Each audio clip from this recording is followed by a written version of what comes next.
Всем большой привет, меня зовут Сергей Морозов, и мы находимся на канале «Торговать нельзя инвестировать». Сегодня мы будем обозревать такие активы, как фьючерсы на S&P, на NASDAQ, на нефть, на золото, на природный газ и индекс доллара. А также у меня есть мой телеграм-канал одноименный «Торговать нельзя инвестировать», ссылку на который вы видите на экране, а также в описании к этому ролику. Обязательно приходите и подписывайтесь. Здесь есть ссылка на моего телеграм-бота.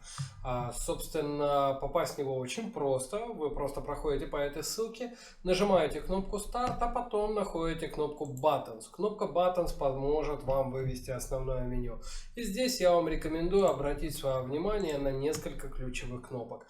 Я обожаю торговать NASDAQ, активная торговля криптой, iRussian Market Future и акции, и торгует юань почти каждый день. Это набор платных услуг, которые формируются при помощи моей команды, которая сформировала робота по моей торговой системе. Значит, робот торгует, и только робот торгует, я сам никаких активных решений не принимаю.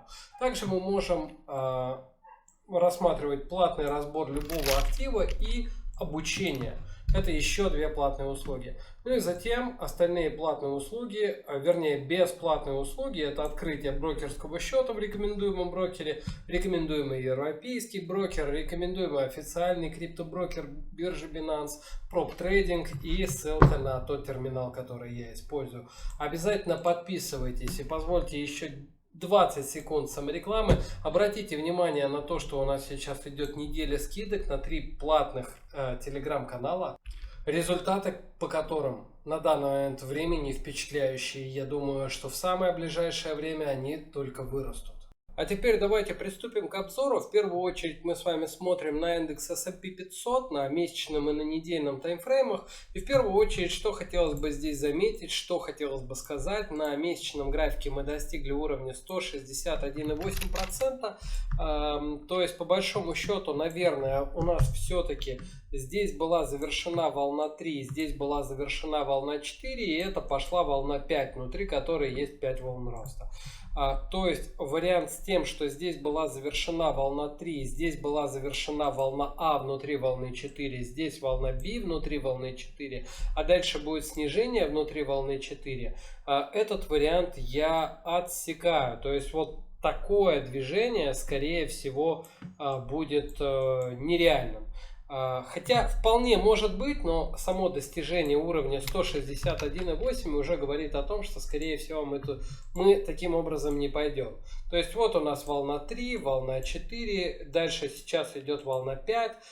Пятая глобальная превратится в еще более большую первую, после чего пойдет большая коррекция в рамках второй волны. Гигантской, конечно же. Вот. На месячном графике в рамках июня месяца, июнь месяц у нас закончился, мы видим следующую картину. Во-первых, у нас появился бар со сниженным объемом, с сопоставимым, кажется, спредом, с сопоставимым прогрессом. 239 пунктов и 239 пунктов, почти те же самые. Значит, сопоставимый спред, прогресс. Как результат, это был бар покупок с хвостом покупок и хвостом продаж, но хвосты были маленькими. При этом мы видим, что цена-то у нас растет. То есть сейчас, учитывая, что мы находимся наверху, сопротивление должен оказывать именно продавец. Ведь как это говорится, покупай внизу, продавай наверху. Вот. Закон биржевой торговли, что называется, да. Поскольку мы такой атаки сейчас не видим, вот как, например, было это здесь, да, опять же, был повышенный объем у продавца, был некоторый шанс для того, чтобы запустить движение цены вниз хотя бы до этой зоны покупок 4400-4200. Однако не вышло. Сейчас мы видим скорее продолжение движения цены. Мы не можем сказать именно силу этого продолжения движения цены вверх. Оно может быть очень сильным, может быть нормальным таким же, может быть чуть слабее. Но мы видим, что объемы снижаются, то есть продавца не появилось в течение июня месяца. И что на недельном графике? Вы скажете, что объем повысился, но нет, это из-за смены контракта. В общем-то, объемы не выросли. На недельном графике мы видим, что у нас произошло бар с сопоставимым объемом, сниженным спредом, сниженным прогрессом. То есть такой бар называется именно слабым продавцом. Учитывая, что в общем-то объемы примерно равные прошлым объемам. Что может быть? У нас может чуть-чуть быть коррекции и дальше вверх, либо просто вверх. Это то, что я вижу сейчас. При этом глобально я эту картинку рассматриваю следующим образом. Вот у нас должно быть в любом случае в пятой волне 5 волн роста, внутри которой есть первая волна, вторая волна, дальше первая, вторая, там, третья, четвертая и пятая. То есть таким образом мы завершаем третью волну. Дальше должна быть четвертая и пятая волна. Мы с вами должны лишь понять одно дело. Вот здесь у нас третья волна должна быть завершена. Но в рамках нее вот была первая, вторая, третья, четвертая и пятая. И вот к пятой есть вопросы, поскольку пятую, скорее всего, мы не завершили. К этому мы сейчас обязательно придем на более маленьких таймфреймах. А пока давайте посмотрим на кумулятивную дельту. Во-первых, во время того, пока у нас цена растет, у нас идет синяя кумулятивная дельта. То есть, в основном, все те, кто покупают, все эти ребята находятся в плюсе. То есть пока что мы говорить о каком-то полномасштабном хорошем развороте не можем, поскольку для хорошего разворота нам необходимо, чтобы здесь цена потопталась, ну наверху я имею в виду, не прям вот здесь, а именно наверху цена потопталась, а во время всего этого у нас была бы именно красная кумулятивная дельта, понимаете? Именно красного цвета, как здесь. О, красная, извините, я все напутал. Не красная, конечно же, а синяя. Поскольку именно синяя нам с вами будет отражать, что у нас с вами очень много покупателей, пока цена не растет, покупают. А если цена не растет, а покупают все больше и больше, это означает напрямую, что этим чувакам, покупателям, раздают позицию. Теперь мы с вами должны посмотреть на дневной график и на часовой графике. И здесь у меня тоже есть некоторые предположения. Значит, вот у нас идет пятая волна. А внутри пятой волны на недельном, да, то есть вот, извиняюсь, внутри пятой, внутри третьей, если вы не запутались. То есть мы сейчас разбираем вот эту вот штучку, вот она на дневном графике. Вот так выглядит, да? Значит, у нас идет вот пятая волна внутри третьей волны. Значит, мы здесь должны насчитать 5 волн роста. И вы скажете мне, что вот оно, Сергей, есть первая волна, есть вторая волна, есть третья волна, четвертая волна и дальше пошла пятая волна. Так-то оно так, вы абсолютно правы. Но учитывая, что здесь у нас получилось растяжение, то потенциально мы и здесь можем получить растяжение, еще больше увеличив размер этого движения. И обсуждая здесь пятую волну, мы должны с вами прийти к часовому таймфрейму. Вот эту штуку мы сюда подвинем.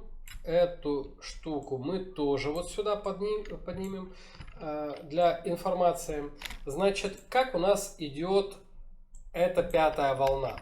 Она у нас, вот она отсюда началась, вот этот самый момент, да, здесь какой минимум у нас был? 31 мая. Здесь у нас тоже 31 мая. Хорошо. Значит, у нас была первая волна, вторая волна. Дальше подозреваю, что у нас была третья волна и какая-то четвертая волна. Дальше должна получиться пятая волна. И вы мне скажете, ну вот оно, Сергей, первая, вторая, третья, там какая-то такая четвертая, и вот она пятая. Но на самом-то деле это всего лишь навсего гэп из-за смены контрактов. Фактически цены не выросли. Даже вот этой вот палкой я показываю, что на самом деле, если бы продолжался прошлый контракт, цена находится примерно вот на этих двух уровнях. 5440, 5420. Если быть честными. Цена находится именно здесь. То есть у нас есть, условно скажем, первая, вторая, третья, четвертая и должна пойти пятая. То есть вот эта вот часть, вот эта вот вся часть, это четвертая волна. Пятой волны по большому счету еще не было. В связи с этим, несмотря на то, что мы на дневном графике сделали совершенно очевидный ложный пробой с участием повышенного объема и красная кумулятивная дельта была, то есть мы видим, что захвата ликвидности здесь не происходило. Я бы ожидал все-таки скорее немножко еще вырасти до уровня 56.40, 56.20, может быть 56.60. С текущих отметок это у нас составляет примерно 1,5-2%. Давайте вот так. 1,5-2 с четвертью процента. При этом, несмотря на то, что у нас здесь неплохо обновила хай, индекс, если мы смотрим именно на спот, индекс действительно вырос. Индекс хорошо очень вырос. Мы давайте даже, знаете, как посмотрим вот эту вот штуку. Так сделаем, да? И вот эту штуку вот так здесь. Ниже этой отметки мы не были. Хорошо. Значит, поставим и посмотрим, что обновление экстремума у нас по большому счету не состоялось. Ну вот где-то здесь. Велик интерес, велико любопытство посчитать. Здесь вот даже 5 волн роста не посчитать. Вот так не получится, поскольку у нас здесь обновление минимума было. Мы можем попробовать сделать вот так. Первая, вторая, какая-то вот такая, третья, четвертая и супер коротенькая пятая. Не буду вдаваться в размеры этих субволн, мне кажется, рост еще не завершен. Маржинальный приоритет у нас еще не изменили, мы по-прежнему находимся в лонговом маржинальном приоритете. Кстати говоря, самые большие объемы в июне месяце сместились вот на эту отметку 55.33. Это произошло в течение этой недели. Это произошло, соответственно, в четверг, как вы понимаете. Даже в среду на закрытие, обратите внимание, в среду на закрытие наибольший объем июня перестроился сюда. Сейчас цена находится временно под ним. Мы с вами на самом деле можем сделать понедельник, вторник как засечку, но я думаю, что потенциально здесь идет некоторая коррекция в форме какого-то двойного зигзага, например, да, то есть если мы рассматриваем здесь извиняюсь, первую, вторую, третью, да, то здесь, например, была волна А, волна Б, волна С, вот плюс это движение, да, вот даже плюс это движение, хотя больше всего, конечно, напоминает какую-то там W, X и волну Y. Дальше, вот здесь мы эту волну Y закончили, дальше у нас снова началась вот здесь волна X, и как будто бы какое-то странное движение в рамках волны Z. Каким оно может быть? Здесь, допустим, была волна А, волна Б и волна С, например. Может ли быть такое? Может, вполне. Может ли здесь быть треугольник расширяющийся, типа как волна А, волна Б, волна С, волна Д, волна Е, внутри волны Z, и только потом мы начнем расти? Может ли такое быть? Вполне себе может. Однако я бы рекомендовал придерживаться сейчас более простого правила. При ложном пробое отметки 55.10 рассматривать именно лонг. При ложном пробое отметки 55.10 с целью 56.20, 56.60. Вот сюда. Вот, это может быть хороший профит с коротким стопом, то есть вот тут потенциально может быть точка входа, здесь потенциально может быть стоп-лосс, просто прикинем это по размерам, это получится где-то 0.4 стоп-лосс, ну и соответственно 1.7 это take profit, ну соответственно соотношение 1 к 4 у нас получается 1 к 5, это очень хорошее соотношение. В конце пятницы здесь были большие объемы, очень большое количество шортов сработало, как вы видите, именно много сделок по бедам прошлось. То есть скинули большое количество покупателей. В общем-то это показывает нам с вами и объемы, здесь объем на этом баре поднялся, именно в этой точке он был предельно высоким, ну а покупателей в течение пятницы до открытия рынка было достаточно. Обратите внимание на эту кумулятивную дельту, которая была невероятно синей, вплоть до, в том числе и после старта торгов. Вот у нас во время старта торгов активно объемы росли. В общем-то, я бы предположил, что цена в данном активе должна попробовать двинуться еще дальше вверх. ну, хоть не намного, да, то есть по большому счету нам бы с вами увидеть 5 волн роста. Это может выглядеть таким образом, как первая волна, вторая волна, там, допустим, третья волна какая-то, четвертая и, допустим, там какая-нибудь такая пятая. Просто представим себе такую картинку. Или четвертая и пятая, понимаете? Сделать 5 волн роста, и после этого мы можем попробовать отправиться в очень большую коррекцию. То есть вот от этого верхнего уровня перекупленности. Насколько большая коррекция? Коррекция в рамках четвертой волны, разумеется. То есть она не будет супер глубокой.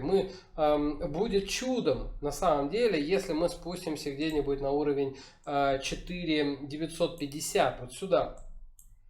Значит, будет очень большим чудом, если мы спустимся сюда и нам дадут возможность купить, и мы купим на продолжение движения цены вверх по месячному графику. Там есть еще куда расти. Компания Apple поддерживает нас своими байбеками, компания Nvidia поддерживает нас своим сплитом акций, поэтому потенциал, конечно же, по росту у индекса все еще есть. Падать им нечего.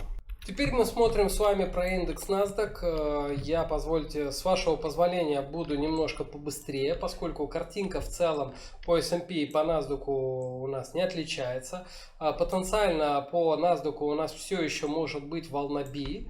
То есть вот этот сценарий у нас все еще возможен.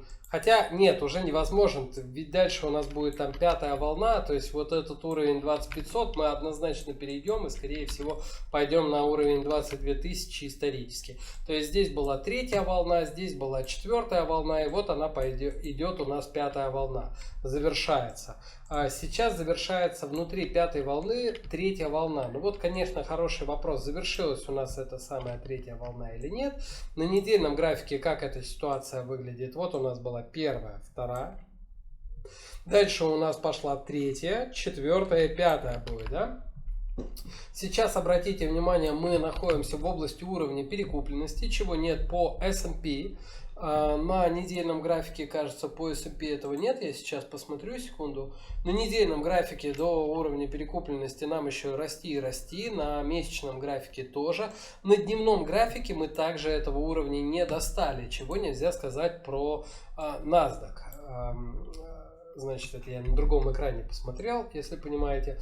Вот у нас была первая волна по NASDAQ. Дальше идет третья волна. В рамках третьей волны мы видим с вами первую, вторую.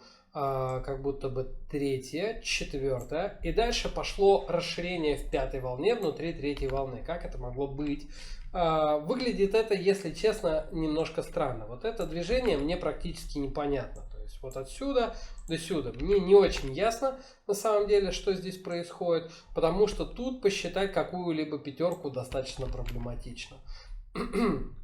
Мы можем попробовать посчитать это вот таким образом, как первая волна, вторая, третья волна, четвертая и пятая волна. Ну, можем попробовать так прикинуть, и мне даже стало это интересно. Я сейчас посмотрю размер первой волны, да, и сопоставим. Нет, третья не доросла. Третья не доросла. Что нам говорит о том, что вот такая логика, как первая волна, вторая, третья волна, четвертая и пятая, она не рабочая. Она может быть такая, что внутри у нас может быть следующая. Первая волна, вторая, дальше первая, вторая, третья, там дальше четвертая, пятая. Это завершит нам третью, дальше будет четвертая и пятая. Что в свою очередь увеличивает общее движение, да, то есть вот у нас же первая, вторая, дальше завершит третью, четвертую и пятую, то есть вот эта вот третья переедет еще выше. В общем, да, по большому счету, конечно, вот этот сценарий можно удалять, очень давний сценарий и совсем уже не нужный. Значит, на месячном графике мы видим точно такую же картинку, как на S&P. У нас идет бар со сниженным объемом, с повышенным спредом и даже прогрессом. Это бар покупок с малым хвостом покупок, чуть больше хвост продаж, но, однако, незначительно. Объем-то снижен, то есть мы говорим о том, что здесь продавец участия никакого не принимает. он не оказывает сопротивления. Ну и вот да, только в рамках, наверное, последних 2 недель, которые мы с вами видим, крутимся вокруг уровня перекупленности, но это не означает, что мы можем продолжить наш рост. В общем-то, такое было уже неоднократно, даже вот, допустим, там. И вот в этот момент мы долго-долго телились вокруг уровня перекупленности, здесь он был. В конечном итоге чуть откатили и полетели дальше вверх. В общем-то, здесь ситуация может быть абсолютно аналогичной. Теперь переходим на дневной график и на часовой график. Здесь по часовому таймфрейму мы тоже можем с вами сказать о том, что у нас значит, удерживают маржинальный приоритет лонговый, и даже протестировав маржинальную зону 1-2, мы вот ровно на ней остановились в пятницу, и в пятницу начали от этого уровня расти. На дневном графике мы сделали ложный пробой с участием повышенного объема, но сказать, что здесь был какой-то перевес со стороны покупателей или продавцов, на самом деле достаточно проблематично. Только 3 дня до этого у нас на самом деле было больше рыночных покупателей, чем рыночных продавцов. Но, в общем-то, эти рыночные покупатели, не сказать еще, что в минусе. Вот эти в плюсе, например, с этого бара. Вот с этого и этого бара, но с небольшим минусом или в нулях. В общем-то, ничего критичного еще не произошло. То есть, больше всего покупателей должно было для критического разворота или хотя бы какой-то критической заметной коррекции там на часовом, на дневном графике, больше всего покупателей должны были застрять на этих вершинах. Чтобы, в общем-то, некоторый объем покупателей таких застрял, вообще есть какие-то объемы, вы видите, вот они аски на 456 лотов, вот они снова аски на 450 и 3 бида по 360, 370 и 365 лотов. Ну и снова дальше биды полетели, их намного больше, кстати говоря, очень любили продавать NASDAQ в пятницу, я смотрю. Вот. Но как только цена достигла маржинальной зоны 1-2, всякое снижение прекратилось. Что нам с вами ожидать дальше? Ну, по большому счету, я думаю, что здесь картинка, она ничем не отличается у нас от того, что мы с вами видим на S&P. То есть картинка здесь выглядит, только немного коррекция была побольше, да, что немножко нарушает нам с вами разметку, потому что обновили вот этот минимум. Если мы будем смотреть именно по разметке, то обновили этот минимум, а этого быть не должно. То есть вот у нас была первая волна, вторая, дальше снова первая, вторая, третья, четвертая, дальше, видимо, снова первая, вторая, третья, четвертая, пятая. Здесь мы завершили третью, здесь у нас идет четвертая, то есть вот он, ее минимум. Вот это движение гэп, этот не настоящее, это просто смена контракта, я напоминаю. То есть по большому счету цена спускалась до этого уровня, если бы смены контракта не было. Ну а сейчас на данный момент времени у нас цена находится, ну вот, если от одного контракта к текущему переходить, то цена находится здесь же, на этом уровне 19700, понимаете? То есть ничего смертельного, ничего плохого не происходит. Маржинальный приоритет удерживаем лонговый. Я считаю, что надо продолжать лонговать. Как мы можем смотреть на эту картинку, если у нас уже пошла пятая волна? Допустим, поскольку NASDAQ выглядит более импульсно на данный момент времени, чем S&P. Значит, здесь у нас был ложный пробой, значит, здесь была первая волна, вторая волна, третья волна более длинная, чем первая, четвертая волна более длинная, чем вторая, ну и, следовательно, должна быть пятая волна более длинная, чем третья, а следовательно, мы можем с вами построить некоторые наши с вами ожидания. Значит, вот от этого минимума, если мы начнем расти без обновления этого лоя, потому что это, ну, нарушает как бы структуру, надо будет думать, то мы можем рассчитывать примерно на 20300 для того, чтобы прекратить рост. То есть потенциально минимальный рост это 20300. Максимальный рост мы можем видеть на эти уровни 20435, 20522. Вот сюда. Понимаете? То есть я бы ждал просто хорошего роста по NASDAQ. Вот, по S&P сложным пробоем, а здесь вот как раз таки ложный пробой, как бы мешает. Карты немного меняют структуру. Возможно, мы будем считать, что вот этот импульс еще не начался. Почему? Потому что вот если мы смотрим, что здесь была первая волна, вторая, а здесь третья, то четвертая волна не может обновлять минимум второй. То есть мы не можем так делать. Поэтому, учитывая глубину текущего снижения, я бы хотел сказать, что скорее всего текущее снижение по NASDAQ, если мы говорим о расширяющейся диагонали, и только о ней, а больше я не вижу смысла о чем-то тут еще говорить. Текущее снижение по NASDAQ пятничное вот было завершено, и мы должны хорошо вырасти на 20-300, 20-350. И это опять же, еще раз напоминаю, несмотря на этот ложный пробой, несмотря на аптрас с участием повышенного объема, реально вот здесь как бы участники рынка здесь не застряли, понимаете? Не застряли. Поэтому, ну вот здесь вот на самом деле, вот в этой коробочке есть много участников рынка, наверняка, которые покупали. То есть вот этим движением продавцов вынесли вверх, а сейчас многие покупали, и они находятся плюс-минус в нулях. Можно понести вниз, но мне кажется, будет клево сюда сходить, точно набрать покупателей, точно набрать новых покупателей и свалиться вниз уже здорово. А также мне хотелось бы сделать небольшую паузу и рассказать про терминал, который я использую. Я уверен, это будет полезно для вас. Как вы видите, сайт называется tiger.com/ru/терминал. Ну, достаточно набрать первое tiger.com, все остальное дальше подтянется. Как вы видите, это профессиональная торговая платформа, которая может подойти абсолютно каждому въедливому инвестору или трейдеру. Абсолютно каждому, кому недостаточно простого мобильного приложения с простым графиком, кто хотел бы видеть рынок глубже. Судя из того, что вы видите прямо сейчас на экране, вы должны подозревать о невероятной кастомизации данного терминала специально под вас, вами же. Этот терминал идеально подойдет и для тех, кто инвестирует долгосрочно, среднесрочно или краткосрочно. Говоря о ценах на это замечательное изобретение, криптолицензия предоставляется абсолютно бесплатно. Достаточно выполнить небольшие условия по подключению своего биржевого аккаунта на данных перечисленных биржах к терминалу. Либо приобрести полную лицензию, в которой будут добавлены в том числе и фондовые рынки на бирже NYSE, NASDAQ, CME, ICE, BOT, COMEX, NYMEX, MOEX и неактуальный SPBX, конечно. Вы можете обратить внимание, что один месяц стоит 3900 рублей. А 3 месяца дарят вам экономию уже 23%, 12 месяцев экономию 40%. Ну и бессрочная лицензия сэкономит вам еще больше на протяжении всей жизни вашего этого проекта. А специальный промокод, который вы теперь видите на экране, HAMS20, дополнительно дает вам скидку в 20%. Это не только эффективно, но еще и выгодно. Да, коротенько у меня по NASDAQ не получилось практически. Теперь мы с вами смотрим на S&P.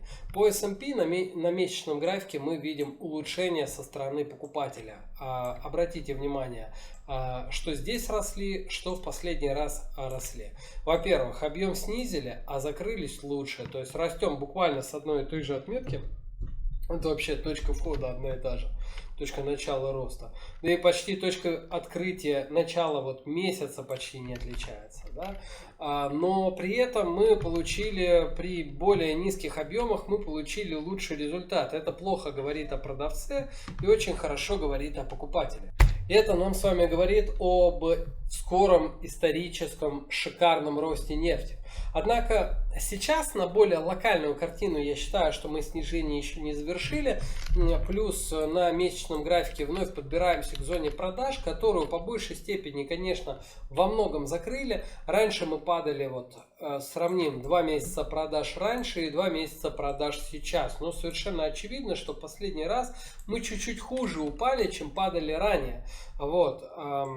Сейчас из этой зоны продаж могут еще раз попробовать защитить. К тому же вот из этого бара продаж был повышенный объем. То есть эта зона, она немножко деформировалась, она немного изменилась, обратите внимание. То есть можно будет наблюдать, извиняюсь, можно будет наблюдать еще одну атаку продавца. И на самом деле на месячном графике я напоминаю, что мой глобальный план заключается в том, что мы должны обновить уровень $70. Здесь есть движение следующим образом, что здесь было движение в рамках волны А, дальше у нас формируется треугольник в рамках волны B, и дальше у нас двигается, значит, идет движение в рамках волны C. Хотелось бы достигнуть зоны покупок 60-55, но это очень сомнительно, что это вдруг будет возможно. Однако вот снижение под уровень 70, формирование ложного пробоя и вот такое движение очень даже может быть. Ну, поэтому давайте заскриньте себе два варианта развития событий. Это вот такие вот события. Да, это мой план. Соответственно, точки входа могут быть у нас, давайте помельче сделаю, либо здесь, либо точка входа может быть, соответственно, здесь. Я надеюсь, вы это понимаете. Ну а стопы где-то под минимум либо сюда, если у нас получается такая конструкция, либо сюда. Этот стоп будет очень большой, конечно, здесь необходимо будет дополнительно что-то придумывать.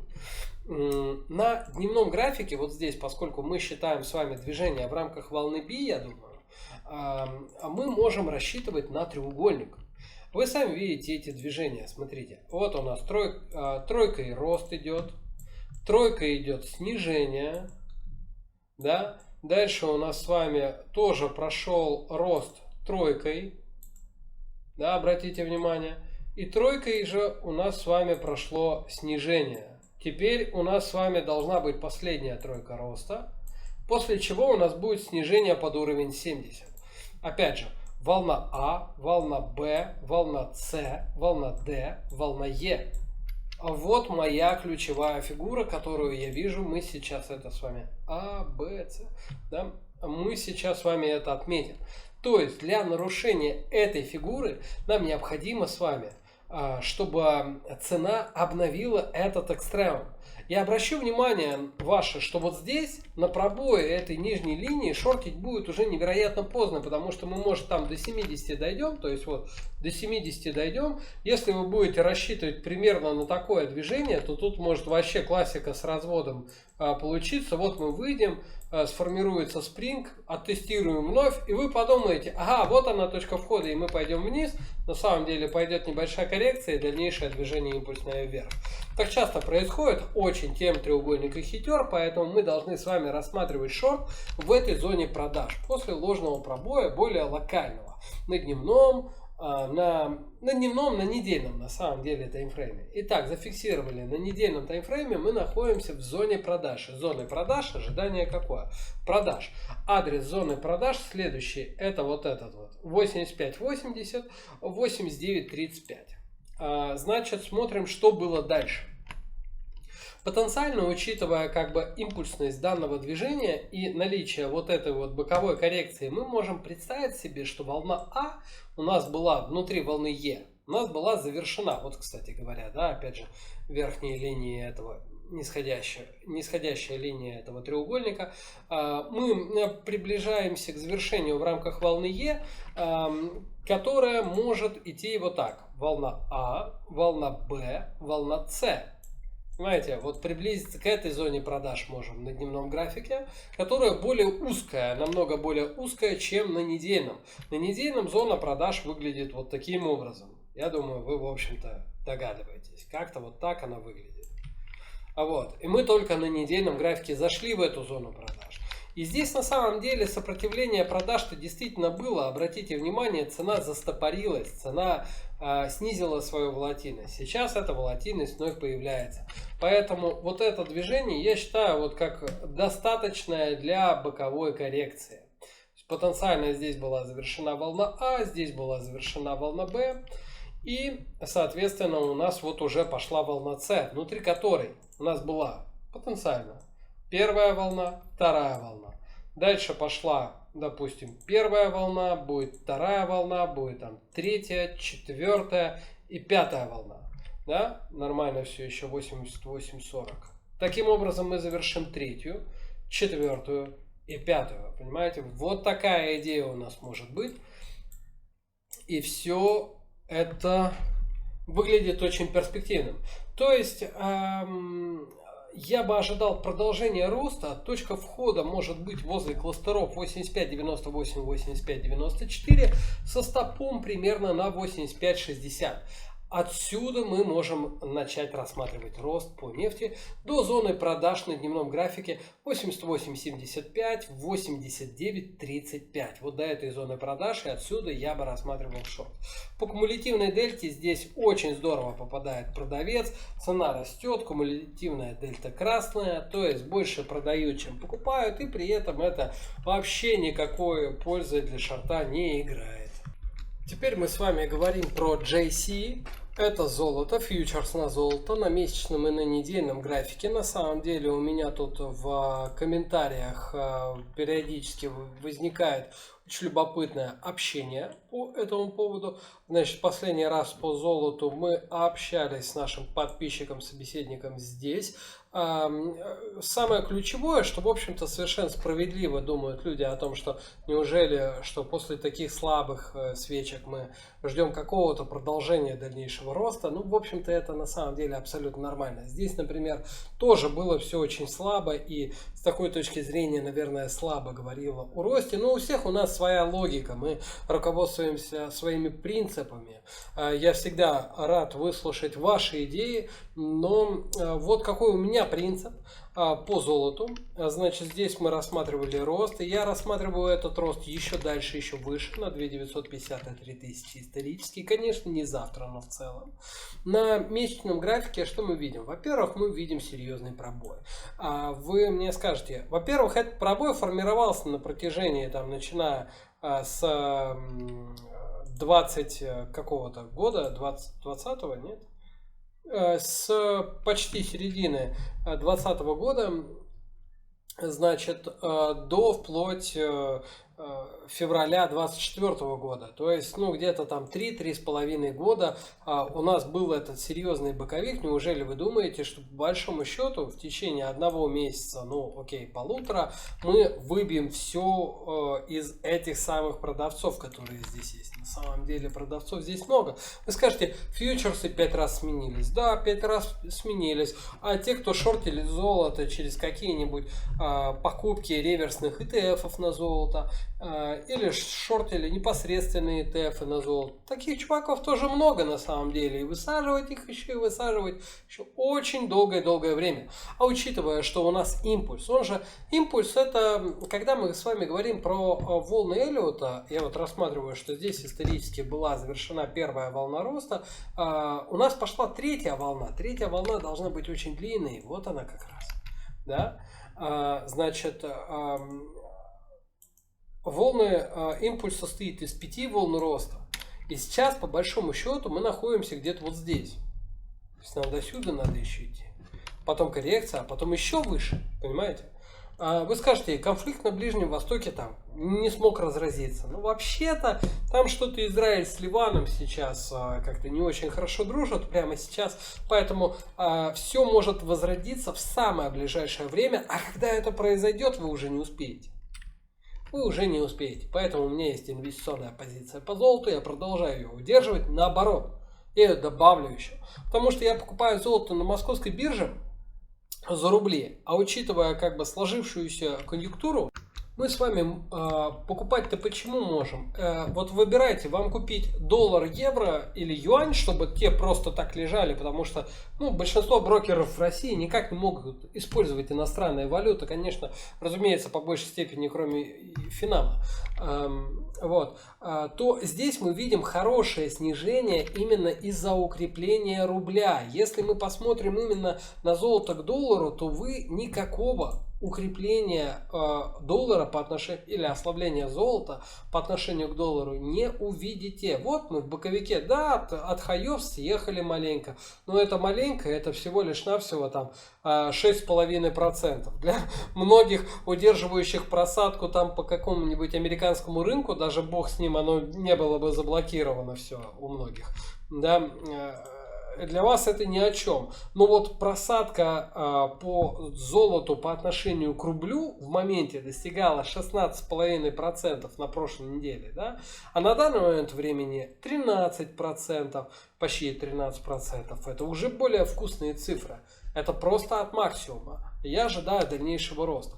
Так вот, на месячном графике я вижу, что после 2 слабых месяцев покупки мы видим слабый месяц продаж. У нас закончился целый месяц, за целый месяц мы ничего не смогли сделать, и объем у нас низкий. А продавец по большому счету не атакует. Это абсолютно нормально, что мы сейчас двигаемся в этом боковике. На недельном графике вы совершенно четко должны видеть треугольник. Мне он не очень нравится из-за обновления этого максимума, но вы его должны видеть. Вот он у нас. Волна А, волна Б, волна С, волна Д, волна Е. То есть треугольник может быть сейчас завершен, и мы можем начать сильно расти. Поэтому с точки зрения логики, вы должны сделать вывод для себя. Значит, и принять инвестиционное решение. Куда ставить стоп по рублевой котировке, для меня это небольшая проблема, поскольку, вы понимаете, я оцениваю золото к доллару, а покупаю золото к рублю, внутри которого есть долларовая котировка, то есть есть еще взаимозависимость доллара к рублю. И вот именно на этом фоне у нас есть вот это вот плавное стекание. Поэтому ставить стоп здесь трудно. Но с точки зрения инвестиций, мне кажется, что это можно пробовать на какой-то выбранный объем. Хотя я для себя ставлю это как одну из основных инвестиций. Если честно, как инвестиция, даже для меня это единственное. То есть у меня есть спекулятивные счета в основном. Это счета по Америке, счета по России, по юаню. А вот инвестиционно я рассматриваю только золото. Не доверяю я топ-менеджменту разных компаний. Переживаю я за них обычно. Короче, на недельном графике что мы видим с вами? Вот на недельном графике у покупателя и у продавца есть определенные проблемы. Что, собственно говоря, и свойственно треугольнику. Так и должно происходить, что все слабеют. Периодически начинают крепчать, а потом начинают слабеть. Так, например, смотрите. Вот 2 бара роста. И вот 2 бара роста. Примерно с одной и той же точки они начали расти. Здесь даже чуть глубже. Здесь за 2 недели выросли до сюда. Здесь за 2 недели с более глубоких отметок выросли до сюда. То есть покупатель здесь был крепкий, молодец. Дальше продавец. Если смотреть продавца. Раньше мы падали за 3 недели сюда. Теперь за 1 неделю мы упали сюда. Видите? Да? Всего лишь за одну. Если мы будем сравнивать, здесь продажи какие пошли, за 4 недели мы упали сюда, здесь за 3 недели мы упали сюда, то есть один и тот же уровень. Это молодец продавец, как и до этого был молодец покупатель. Но вот тут покупатель лоханулся. Да, вот локально очень плохо, очень плохо. Поэтому мы увидели следующий бар продаж, который не смог обновить этот минимум. Он даже к нему не пошел. Это говорит о слабости продавца на самом деле. Вложили усилия, постарались поднять объем, но ничего не получилось. Дальше вновь в игру вступил покупатель. Если его сравнивать с этими покупками, то покупатель опять плохой. Если сравнивать с этими покупками, то покупатель хороший, нормальный. Дальше, вновь последнее, давайте покупателя оценим. С одного уровня растут почти, но закрылся хуже. Но и последний продавец тоже не показал ничего вразумительного и тоже закрылся хуже. Вот он треугольник. Здесь плохие сейчас все. Но учитывая, что прошлые 2 месяца мы показывали покупки слабые, и последние, и мы должны были бы их поглощать, но не смогли. Именно поэтому я жду роста. То есть, когда продавец не может поглотить слабые покупки, это говорит о слабом продавце. Наоборот. Да, к тому же мы находимся не в нисходящем тренде, а в восходящем. То есть у нас должно быть, если мы говорим о каком-то развороте существенном или глубокой какой-то коррекции, мы должны увидеть объемы сопротивления, усилия именно на верхах. То есть должен проснуться продавец, а этого нет. Дальше вот сейчас эту букву уберу. Обратите внимание, вот тут минимум у нас не обновился. Маленько мы не дошли до уровня 23.03.9. И в начале недели была хорошего роста, с локальным ложным пробоем, кстати. Хорошего роста, с участием сниженного объема, кстати говоря, вот здесь был повышенный объем, то есть если мы говорим об этом ложном пробое целиком, то мы должны смотреть на любой повышенный объем из этих двух баров. Есть повышенный объем, значит захват ликвидности был. Вот. И последний день, пятница, нам показал слабый бар продаж. Опять же, сравнивая продавца с продавцом и покупателя с покупателем, вот что мы видим. Если раньше мы росли за 3 дня, теперь мы выросли за один. Если раньше мы падали вот так за один день, то теперь падаем так. Видите, разница есть в закрытии. Падаем с одной и той же точки, а разница есть. И здесь я рассматриваю две структуры для себя на самом деле. Волна W, X, Y, X, Z, которая вполне мимикрирует под треугольник волна А, волна B, волна C, волна D, волна E. Причем даже вот так, наверное, волна А. Вот нетипично, да? Нетипично, сейчас посмотрю. Так, вот это какой минимум у нас был? 23, 0, 4 и 6. А этот минимум у нас был 23, 0, 4 и 2. Нет, завершение волны А здесь не подходит. Ну окей, здесь завершилась волна А, волна Б, волна С, волна Д, волна Е. И все тройками. Кроме вот этого достаточно трудного движения, но все остальное идет тройками. То есть здесь можно прикинуть тройку А, Б, С. Здесь тройка А, Б и С. Здесь тройка А, Б и С. И здесь тройка А, Б и С. Вот это движение может быть как А, Б и С, например. Вот он, треугольник. Волна А, волна Б, волна С, волна Д, волна Е. Завершили лонг. То есть на дневном графике я бы рекомендовал рассматривать следующую сделку, если мы говорим о более долгосрочной позиции. Здесь лонг. К доллару, конечно, это график. И стоп-лосс на минимум. Обновление вот этого уровня будет говорить о том, что это не треугольник. Понимаете? Надеюсь, понимаете. На часовом графике тут маржинальный приоритет сменили в шорт на самом деле. И выглядит эта картинка вот так. То есть маржинальный приоритет шортовый. Маржинальная зона 1-2 находится значительно выше. До нее мы немного не достали. Но рассматриваю все равно лонг. По причинам, которые я объяснял совсем вот недавно. Кстати говоря, потенциально вот эта вот история, кстати, похожа на импульс. Первая, вторая, третья, четвертая, пятая волна. Таким образом, на часовом графике мы сделали первую волну. Дальше у нас должна быть какая-то коррекция в рамках второй волны.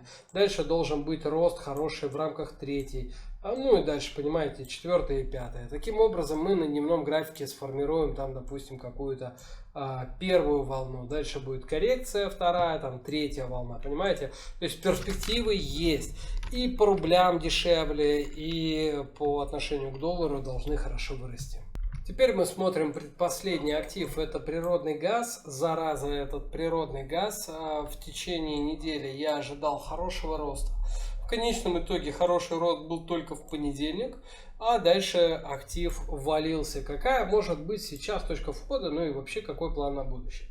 С точки зрения даже вот как будто бы недельного графика кажется, будто здесь у нас есть первая, вторая, третья, четвертая и дальше должна быть пятая волна. Четвертая, вопрос, завершилась или нет. Может быть, она завершится чуть более глубоко в этой зоне покупок, но я совершенно убежден, что мы должны расти. Так, например, в рамках текущего месяца у нас месяц для продаж вышел не очень хороший. Если мы будем продажи сравнивать с продажами, то вот где мы закрывались раньше и где сейчас. Видите? То есть вот у нас зона, вот большой бар продаж с повышенным объемом. Сейчас объем меньше, результата движения меньше. Но если так смотреть на этот бар отдельно, то этот отдельный бар у нас это маленький бар покупок. Я вас удивлю, это маленький бар покупок. Хотя у нас тут так часто меняется контракт, что это на самом деле сложно прикинуть. Но продажи здесь точно слабые, потому что по большому счету мы находимся, да, может быть это и бар покупок, но мы находимся в зоне продаж, а не в зоне покупок. Вот, до зоны покупок, ну, наверное, поглубже надо будет спуститься. Глобально, исторически мы здесь видим, что вот у нас был хороший боковик, в рамках этого хорошего боковика формировалось, смотрите, сколько красного, сколько продавали здесь в рамках этого хорошего боковика. А теперь взгляните на месячный график. Все это время, весь этот широкий коридор, очень размашистый, шортед. Шортед, а цена уже не падает. Вот цена падала. Хорошо, когда покупали в основном. Больше покупали, чем продавали. Теперь у нас в основном шорты. Да, на шортах, вот на таких движениях, очень больших движениях, на несколько месяцев большие капиталы делаются, но тем не менее, в целом это гигантский боковик, из которого мы обязаны выйти. И обязаны выйти, я думаю, вверх. В общем-то, это закон боковика, закон разворота о том, что перед тем, как цена, после того, как цена растет, чтобы развернуться вниз, ей надо поторговаться в бок. Разворачивается вниз. Чтобы развернуться вверх, ей надо поторговаться в бок. Разворачивается вверх. Поэтому у меня такие ожидания. Я надеюсь, это понятно. На недельном графике мы видим, что большой бар покупок был практически полностью поглощен. Поглощен он постоянно снижающимися объемами. То есть здесь попытались хорошо вырасти на повышенном объеме, но дальше, к сожалению, ничего не получилось. Воткнулись чуть более выше, вышли вот за этот предел горизонтальный, да, и воткнулись в непоглощенную часть зоны продаж. Это вот на примере вот с 400 пунктов, да, 400 поинтов. Не смогли поглотить эту зону продаж, продавец закономерно ответил, так и должно быть, это нормально. Возможно, мы сможем докатиться до более глубокой зоны покупок и из более глубокой зоны покупок начать расти. Сейчас мы с вами посмотрим на дневной график и на часовой график, но в общем-то дневной график нам уже подсказывает, что делать тут нечего для покупок совсем, потому совсем нечего делать, поскольку коррекция как будто еще не завершилась.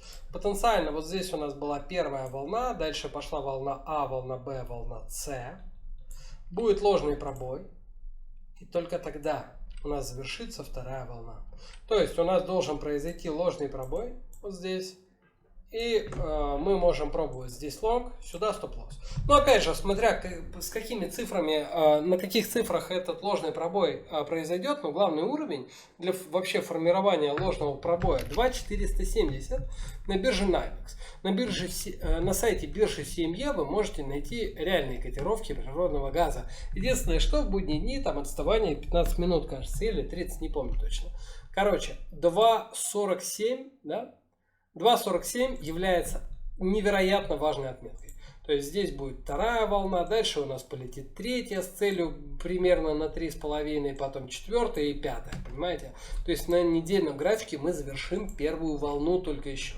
Сейчас снижение идет очень хорошо, мешать ему не надо. Скорее всего, вот эту вот картинку, она у нас разрушена, да? То есть здесь была волна 1, волна А, волна Б, волна С. Видите, вот это движение для импульса маленькое. Это, очевидно, коррекция. Двигается она тройками. На дневном графике очень хорошо ее видно. Так, немного снижаясь постепенно. Вот. Местами, правда, импульсно. Как здесь или здесь. В общем, сейчас покупать не надо, продавать тоже не надо. Ждите более суровых, более низких отметок. 2.47 не является точкой входа на покупку, но является проверочной точкой. То есть мы должны сходить ниже нее и выпрыгнуть выше, закрыться. И тогда можно будет пробовать пробойные тактики какие-то со стопами. Дальше мы смотрим на индекс доллара. Это последний на сегодня актив. По индексу доллара месяц мы закрыли не очень хорошо. Обратите внимание, вот у нас рост буквально с одной и той же отметки. Мы его видим. При этом объем снижается. Закрытие хуже. Объемы снижаются. Вы сами это видите. Но продавец, на мой личный взгляд, учитывая, что здесь как таковой зоны покупок нет, продавец, на мой личный взгляд, из зоны продаж, где работает намного все-таки хуже. Если вот мы падаем отсюда, раньше мы закрывались здесь, теперь мы закрылись здесь. И что у нас с объемами? Объем был таким, и объем получился таким. Мне кажется, что скажете, ребята? Мне кажется, намного хуже продавец смог закрыться. В связи с этим я ожидаю все-таки роста в данном активе. И глобально здесь рост, я думаю, начался на недельном графике вот так. У нас была импульсная первая волна, коррекция в рамках второй, тест уровня спринга. И пошел рост в рамках третьей волны, внутри которой пока рост не очень хорошо начался. Внутри этой третьей волны у нас большая расторговка, много субволн. Это приведет к чему? Это приведет к тому, что мы будем расти только дольше в рамках этой третьей волны, то есть дольше, выше, сильнее. Но вообще ключевыми особенностями является то, что здесь была очень крупная покупка по цене 102.85. Это было в середине марта, в начале марта, во вторую неделю марта, да, наверное, на сумму в 1730 лотов.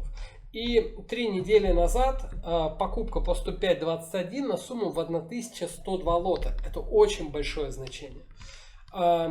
И правда, единственное, что еще негативного, здесь мы видим хорошие покупки, здесь плохие продажи на самом деле. А здесь плохие покупки. То есть у нас очень плохо закрывается, хотя на самом деле мы просто это продавец вот из этого крупного бара отвечает, и поэтому мы видим в начале движение вниз было таким, а даже вот таким движение вниз было, потом вот таким движение вниз было, то есть слабее. Видите, согласно кумулятивной дельте в основном у нас покупают. Основной набор покупателей, наверное, находится у нас вот в этой части. И этот набор покупателей находится сейчас в плюсе, что позитивно для индекса доллара. Я думаю, что индекс доллара будет расти по отношению к другим мировым валютам. И на дневном графике здесь есть кое-что интересное. Во-первых, это то, что здесь сформировали целых два спринга. Да, вы это видите, я думаю. Два спринга получились у нас с участием повышенного объема. Это вообще шикарно. Отличные новости. Единственное, что захвата ликвидности как такового не было. То есть вот в этом баре было бы хорошо увидеть много продаж. На самом деле, возможно, они были. Просто вот здесь появилось очень много покупок.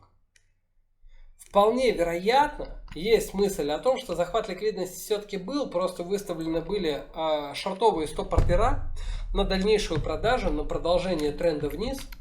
Но в конечном итоге в какое-то время они были в плюсе, но потом их вытянуло и здесь закрылось по маржин-коллам, по стопам. Но потенциально это возможно. Итак, я ожидаю, что на дневном графике у нас пошла первая волна роста внутри более старшей третьей волны. Да, то есть вот эту вот всю штуку надо сместить вот сюда, доделать там третья волна, соответственно, да, потом будет четвертая волна, и это только третья внутри третьей, понимаете, то есть на самом деле расти еще очень долго и много. Хотя Трамп любит делать слабый доллар, интересно, как у него это будет получаться. Сейчас как будто бы циклы совсем другие монетарные.